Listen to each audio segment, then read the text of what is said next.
আজকে খুবই মজার একটা রোস্ট রান্না করব। তো রোস্টের সাথে আমি আলু দিব। আমার মতো কে কে আলু পছন্দ করেন রোস্টের সাথে? কারণ আমার বাচ্চারা খুবই পছন্দ করে, তাই বাসায় রান্না করলে তো একটু নিজের পছন্দ মতো রান্না করাই যায়। তারপর আলুগুলোকে ভেজে তুলে রেখে দিলাম। তারপরে পেঁয়াজটা বেরেস্তা করে কিছু বেরেস্তা তুলে রেখে দিয়েছি। তারপরে দিয়ে দিলাম একটু মরিচের গুঁড়া, হোমমেড গরম মশলার গুঁড়া আর রেডিমেড রোস্টের মশলা দিয়ে একটু পানি দিয়ে কষিয়ে নিব আমি। তারপরে কষানো হয়ে এলে দিয়ে দিব আমি একটু কেওড়া। তারপরে দিয়ে দিলাম সেই মুরগি। এখানে একটা দেশি মুরগিকে আমি 8 পিস করে নিয়েছি।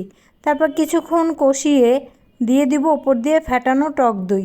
এভাবে একদিন রান্না করে খেয়ে দেখবেন, খেতে দুর্দান্ত লাগে। একবার হলেও ট্রাই করে দেখবেন। তো আমি এখন পিরিচটা ধুয়ে একটু পানি দিয়ে কষিয়ে নিচ্ছি।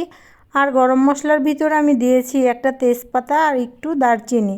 তারপর দুধ দিয়ে, এখানে গুঁড়া দুধ 2 স্পুন গলিয়ে দিয়েছি হাফ কাপ পানিতে। তারপরে এখানে কাঁচামরিচ কেটে দিয়ে দিলাম কয়েকটা, দিয়ে খুব সুন্দর করে ঢেকে রান্না করব, কারণ দেশি মুরগি সিদ্ধ হতে একটু সময় লাগে। মাংসটা সিদ্ধ হয়ে গেলে দিয়ে দিব আলু দিয়ে কিছুক্ষণ কষিয়ে তারপরে নামানোর আগে চিনি আর টমেটো সস দিয়ে নামিয়ে নেব।